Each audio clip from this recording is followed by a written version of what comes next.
Pues yo siento que esta es una de las importantes misiones que tiene la Compañía Nacional de Teatro Clásico, dar la verdadera dimensión a Calderón de la Barca que los tiempos quizá no le han sabido otorgar.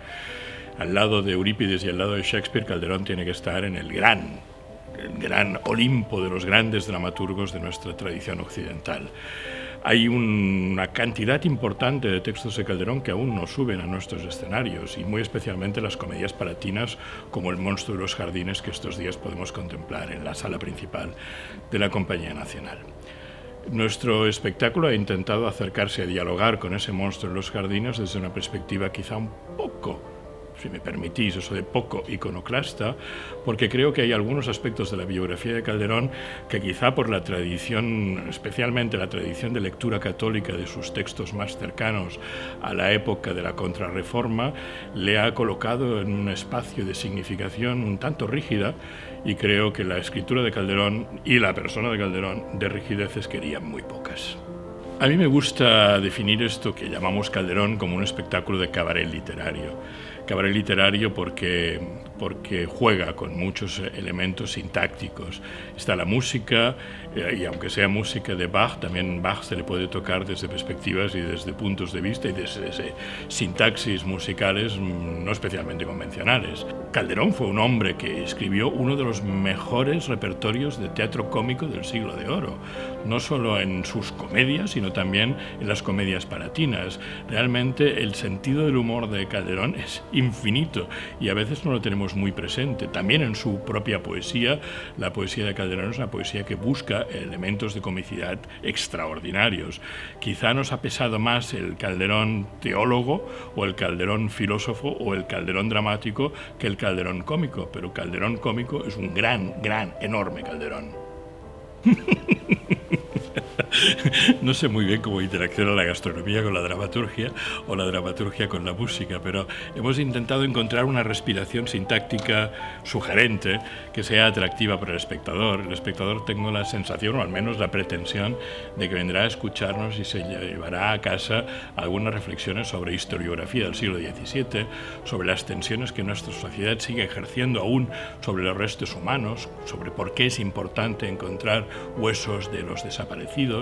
Y no solo hablamos de los huesos de Calderón, cómo el poder intenta instrumentalizar las reliquias humanas, cómo esas reliquias, especialmente los huesos santos, construyeron una imagen de Europa. Todo eso puede ser pesado, todo eso puede ser muy académico, e intentamos darle una mirada teatral, una mirada cercana, como he dicho, al cabaret literario, para ver si de todo ello sale algo que alimente sobre todo una revisión de nuestra sonrisa alrededor de la figura y la persona de Calderón de la Barca. Bach es Bach, y es tan grande como Calderón, o Calderón es tan grande como Bach. Hay gente que dice que si existe Dios es porque Bach escribió para él. Podríamos decir que si existe Dios también es porque Calderón escribió para él.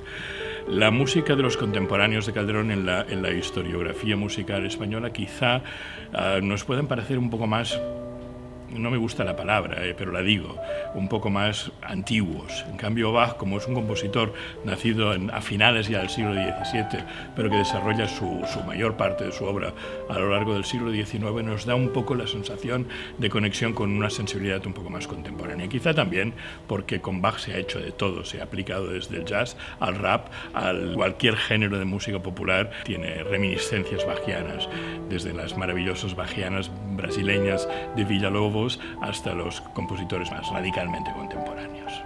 Ha sido un proceso de trabajo lento, tranquilo, relajado, con ideas que han ido entrando en aspectos de laboratorio. Algunas se han quedado, otras se han ido. Ha sido realmente un consenso para que Alejandro se encontrase cómodo en su registro actoral y al mismo tiempo yo me encontrase cómodo en mi registro actoral. Hay aspectos del espectáculo que están muy claramente partiturizados y muy fijados, y otros que dependen un poco más de la improvisación, de la aleatoriedad, y por tanto que cada día pueden ser un poco distintos. Él tiene una enorme tolerancia con mis discursos y yo tengo una enorme admiración por su capacidad técnica. Me apetecía mucho, no por intentar decir a nadie que sé más que nadie de Calderón o menos que nadie de Calderón, sino porque para mí hacer teatro es aprender por encima de todo. y me he leído todas las biografías que hay sobre Calderón, me he leído a Calderón, que eso siempre es más importante que leer a los biógrafos, he leído reflexiones que se hacen sobre Calderón. Hace muy poco hicimos una exposición de muy grato recuerdo con el Museo del Prado relacionando a Calderón con la pintura. Todos son procesos de aprendizaje y cada vez que aprendes abres más ventanas de la mirada que yo pueda tener como creador escénico sobre la obra y la figura de Calderón. Por tanto, poder compartir todos esos procesos de aprendizaje también es una forma de sentir que vale la pena seguir subiendo a un escenario de vez en cuando.